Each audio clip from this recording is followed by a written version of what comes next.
Good morning, friends. Thanks for joining me again today. We have a delightful piece of music ahead of us, one that I actually was very surprised I haven't done yet.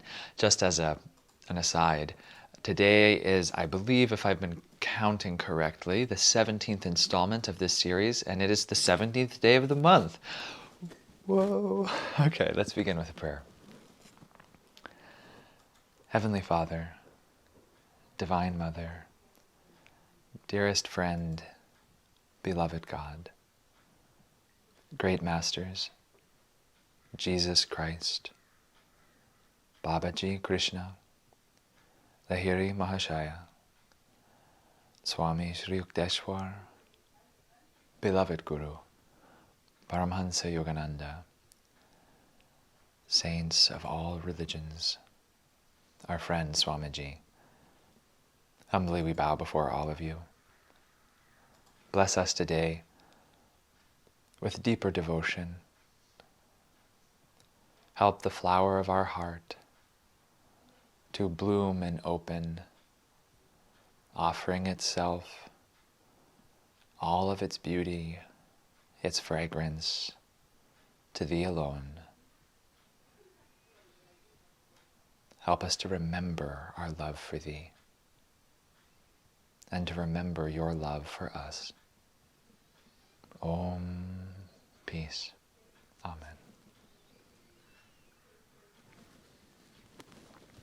Today's song is Cloisters, which, if you've been around Ananda for a little bit of time, you've probably heard before, if not once, perhaps many times. It is a very common piece of music within the Ananda culture because it's very simple. It's easy to learn. It again is sort of intuitive in its melodic structure. It's short. It only has a single verse, and can be sung as a duet, which is wonderful because duets are obviously quite a bit easier to sing than quartets or other arrangements. And this piece also works really well with women singing one part and men singing the other, or same genders singing both parts. And so this is a really common piece of music within our community, and it's a delight that it is because it's such an incredible piece. And it's one that I've been hearing and have been singing for a large part of my life, and it's just sort of written on the DNA of my consciousness.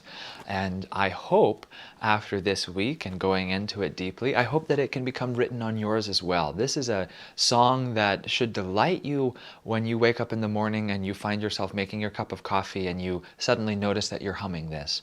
Or when you're getting into your car or you're, in line at the grocery store, this song should spring to your mind and spring to your lips because it's so encapsulating of so many qualities that or really not so many, but the prime quality we're trying to cultivate in the spiritual path, which is love. We're trying to remember how to love God, trying to learn how to love God more. And this song beautifully teaches us how to do that. So let's listen together, and then we'll sing it, and then we'll talk more about, as we have done in the past, sort of how to tune in more deeply and how to cooperate with the wave of energy that this song is generating so as to be able to ride it a little bit more effortlessly. But actually, in a little bit of a change of pace here, I'm going to play the melody first, and then we'll sing it together. And this is a very short piece of music, so one, it's nice to hear it a few times, but I'll also explain why I'm going to do this in a moment. So let's sit upright together, and I invite you to relax, especially in the heart, and try to allow this melody to reverberate in the temple of your own heart. This melody, as we'll hear in just a moment, is reminiscent of Gregorian chanting, is reminiscent of the chants that would be sung in Western monasteries. And just remember, when you sing in a chapel or you sing in any stone room, what happens? But your voice bounces off the distant walls and echoes back to you. There's that incredible reverberation that makes singing in chapels and giant cathedrals so magical, so wonderful. And this song would fit perfectly into that sort of performance space. Whenever I go into a church or a chapel, the first thing I do is sing, because I love to hear how the sound reflects off of the walls. I went into a church, this beautiful church actually in Quebec, a number of years back in Canada, And, it's supposed to be quiet. It's supposed to be a sanctuary. And we walked in and I can hear our boots clicking down the stone. And the only thing I wanted to do was start singing, because I love hearing those reverberating echoes off the distant walls. Probably reminiscent of some past incarnations for me. But all this to say, let's create that space in our heart.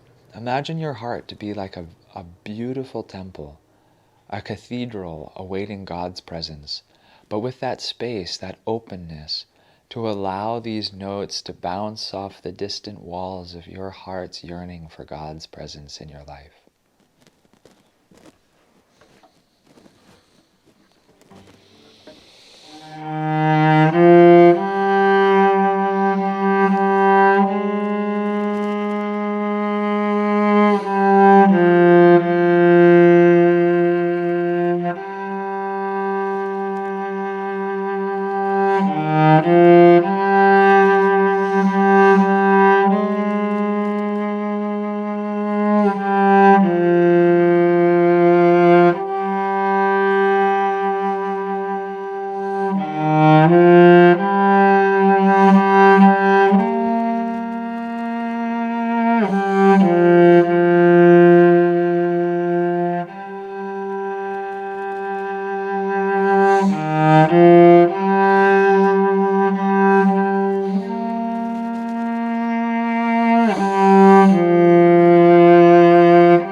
Long I've called you, my Lord. Long I've called you. Many years I have longed for your sight. Bathed the darkness with tears of devotion, offered candles in prayer to your light. How much longer, friend, must I cry your name? I am yours, ever yours. Will you come?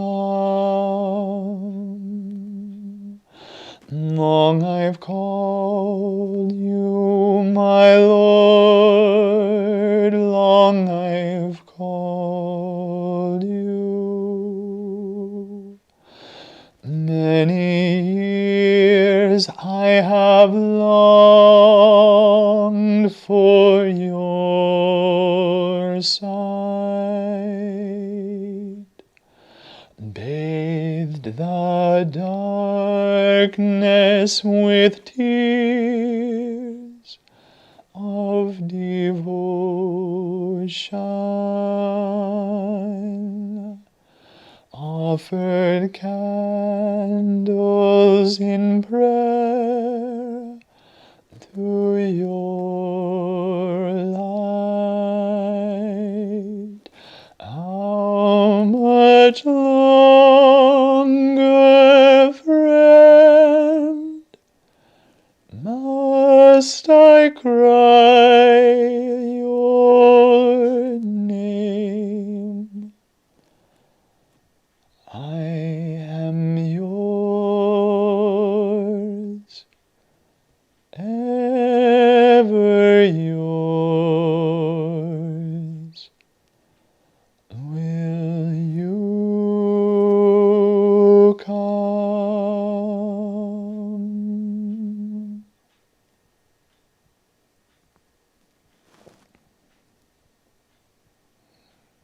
let's just sit for a moment in the chapel of our own hearts,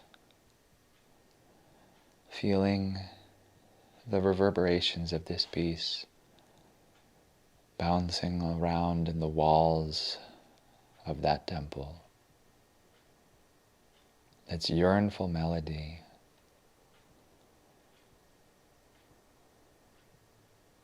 but a melody that promises fulfillment at last.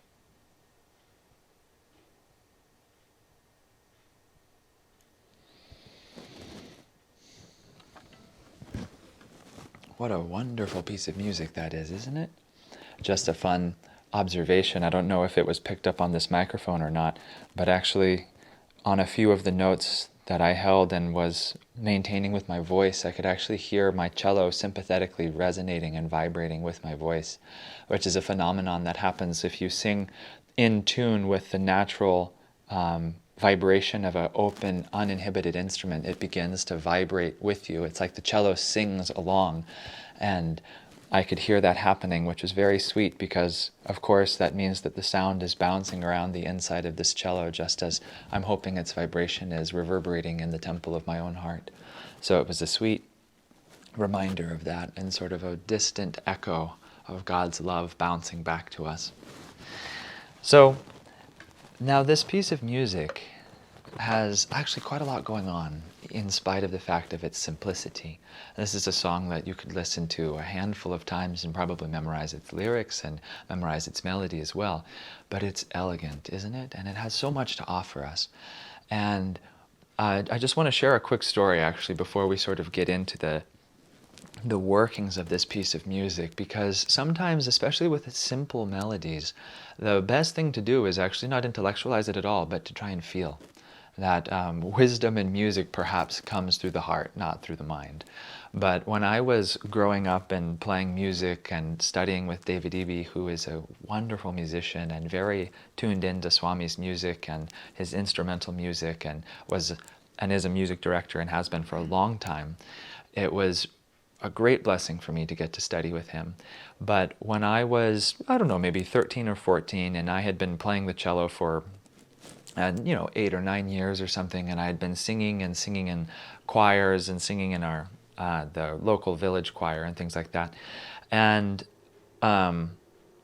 David had me come into my cello lesson one day, and we played this piece of music together. And it's a duet, like I mentioned, and he played one part and I played the other, and it just did something so magical to my heart. Here I was playing classical repertoire, playing a complicated concerto and some Bach cello suites, really the nuts and bolts of any classical musician. And then we pulled this piece out and it was so moving. It's a simple melody, but it has so much chitta, so much feelings, devotion for God in it. I remember very distinctly playing this with him. And we would play this melody together, and then just for 20 minutes, we'd play it together over and over and over. It was wonderful. But then what was really sweet, and something I'll never forget, is a few months later, I don't remember in what context, but I was asked to sing this song. I think it was for a concert, and I was going to sing one of the parts, and someone else was going to sing the duet with me, or maybe it was even in an ensemble, I don't remember. But David was helping me sing and was helping me practice sing this part. And as I was singing it, he finally stopped me, and I will forever be grateful for him for many reasons, one of which was his subtlety in directing me to discover my own musical voice and an experience of inspiration. But this was one such moment. And he stopped me when I was singing and he said, "Keshava, I want you to sing this like you play. Sing it like you play it on your cello." And I knew exactly what he meant as soon as he said that.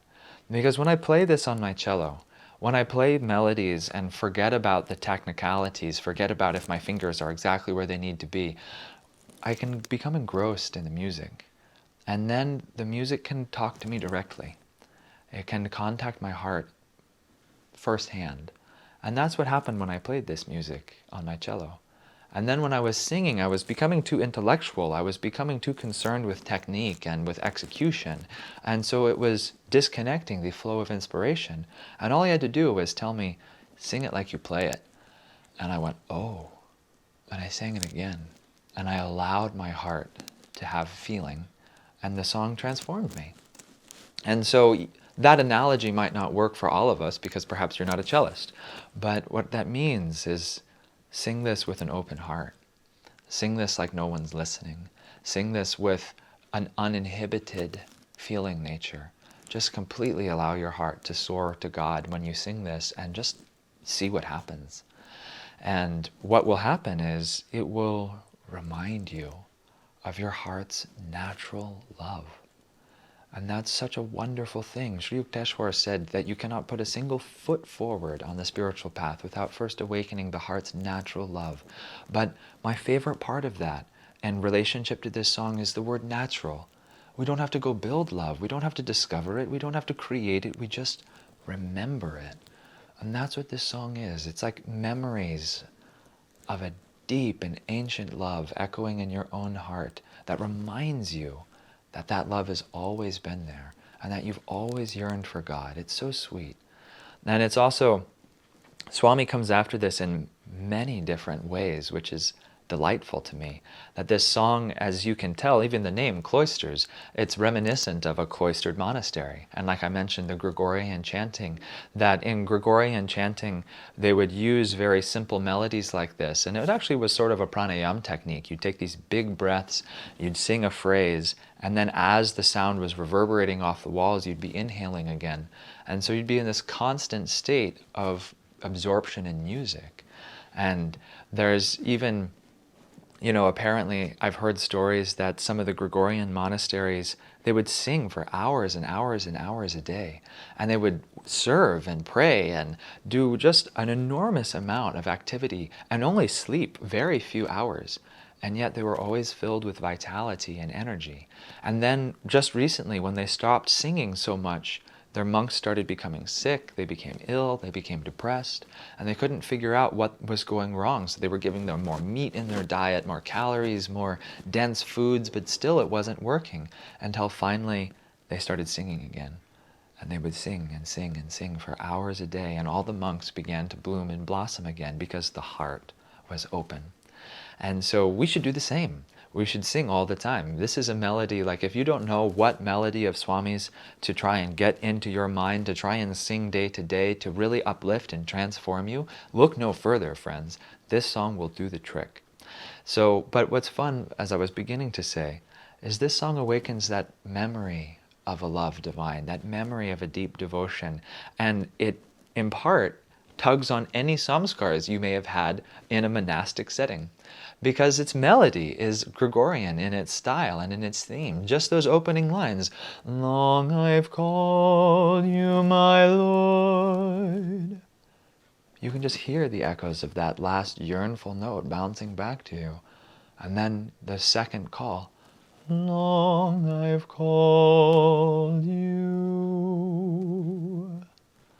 And that phrase just right there has so much beauty in it that it starts a very simple musical phrase, just walking up a ladder, ba ba ba, but then we go ba ba ba, and that note just has a little bit of tension, that sense of yearning in it. And if the song resolved itself there, you'd feel like you were wandering endlessly in a giant space with the lights turned off, that you couldn't find the light switch. But then it resolves the phrase, da, da, da, da. And it resolves upwards, again in that sense of hope and aspiration, as we've talked about in other pieces. It would be easy for that line to resolve downwards, but that would give it a sense of despair, or of that it wouldn't work, that your longings were not necessarily going to be fulfilled. And then, so then let's listen to the words in connection with that. Long I've called you my Lord. It's so wonderful to put that word Lord on that note of yearning. Because what are we yearning for? My Lord. Long I've called you my Lord. Long I've called you. And when we go back up on that word you, it reminds the heart of the sweetness of your own devotion, doesn't it? And then the second phrase is just a repeat of the melody. Many years I have longed for your sight. And we do the same thing again with the melody. Bathed the darkness with tears. But here it changes. Tears is the different note than the other phrases so far. Bathed the darkness with tears of devotion. And we don't really, the phrase doesn't, there's not so much of a pause on tears in here as in the previous ones in my mind. That it's a single thought. Bathe the darkness with tears of devotion. It's not just bathing the darkness with tears, right? But bathing the darkness with tears of devotion, although it has that yearning of the divine love sorrow, there's a sweetness in it as well. Bathe the darkness with tears of devotion. So here's a simple trick if you want to sing this song and gain a little bit more from it. This is very technical, but I tell you it has a profound effect. Don't breathe after the word tears. Because if you sing, bathe the darkness with tears of devotion,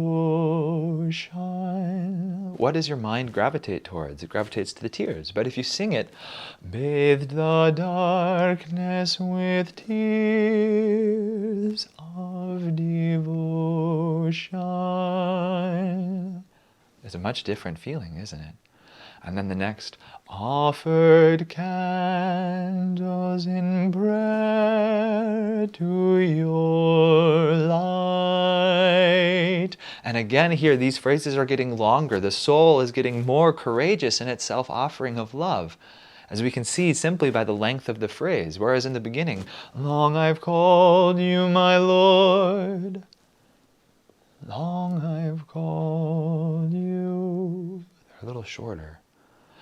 Offered candles in prayer to your light. And then actually in the directions of the song, we're supposed to continue on as if building momentum, building the strength of the heart. And here, very interestingly, Swami has talked about this and what he's doing with the melody here. So this isn't my insight, I'm just doing my best to relay what I've heard him say. That here we break out of the mold of the old Gregorian style. Up until this point, we've been very much within a mold and within the bhav of Gregorian chanting. And that's helping to bring out the very best of that experience, the very best of that magnetism, of that sincere devotion that was cultivated in those monastic walls. But we're in a new age. We're in Dwapara Yuga, and renunciation and love for God needs to take a slightly different form. And it needs to evolve and be appropriate to our hearts now. And so this next part of the song does that. And in a way, it's sort of like bridging the gap of incarnations, that it's like helping us to remember that devotion cultivated from the past in a way that's appropriate now. And the next phrase goes like this. How much longer, friend? And here we're out of the mold. This is no longer like a Gregorian chant. Must I cry your name? But what's very interesting here as well is Swamiji sings with restraint. That he doesn't allow the heart's, so we've been building the power of the heart's feeling throughout this piece, line by line, phrase by phrase, sentence by sentence. We've been cultivating the heart's feeling. And then here we're trying to bring it to a focus, but that focus is not in external emotional release, but it's in devotional upliftment. And so even here, the melody, he says, has restraint. That a modern songwriter might be tempted to really let that line soar upwards into a dramatic, Broadway-style high note. But instead, we hold on the very yearnful interval of a seventh. How much longer, friend? That it hasn't found any resolution yet, but it's yearning even more deeply than it has before for that divine presence. Must I cry your name? And so when we sing this, sing it with abandon of the heart, but upwards. That this is your heart giving its devotion to God, not outwards in emotional expression, but inwards in that ever deeper soul cry. And then this last phrase is one of my favorites. I am yours, ever yours. Will you come? And just something to consider here is no poet wastes words. Swamiji sings, I am yours, ever yours. Why would we repeat that if it wasn't very, very important? So when you sing that, don't throw away the second part, the second time we affirm that. I've caught myself and heard it sung sometimes. I am yours, ever yours, will you come? And we're missing it. Why would you bother saying it a second time if it wasn't a deeper affirmation of a great feeling? I am yours, ever yours. And then the final question of the lover yearning for the beloved. Will you come? And Swami says this note ends on the third, the aspirational third, that note of hope. That seems to imply that perhaps that will come. Whereas it would be tempting to end this note, will you come? Which would again sort of emphasize the heaviness of being stuck on this earth. So even though it's a simple melody, it's elegant in what it does to the heart's feelings. So, I can't believe our time has already flown by on a piece that's 30 seconds long, but it has. So let's listen one more time and we'll sing it together. And with what we've just discovered together, I invite you to listen more deeply, more keenly, and to sing it with that great abandon of the heart, unchained.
Long I've called you, my Lord, long I've called you. Many years I have longed for your sight. Bathed the darkness with tears of devotion, offered candles in prayer to your light. How much longer, friend, must most I cry your name. I am yours, ever yours. Will you come?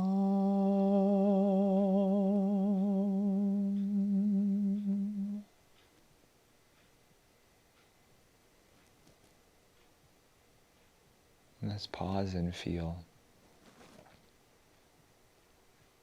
for the awakened quality of love in the heart.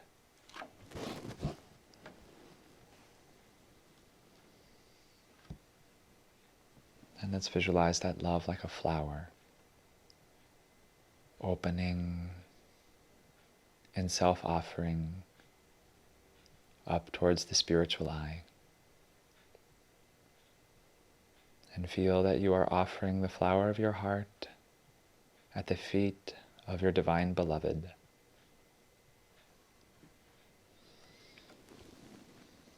May we live in this vibration throughout this week, and may we all remember that ancient devotion of our own souls.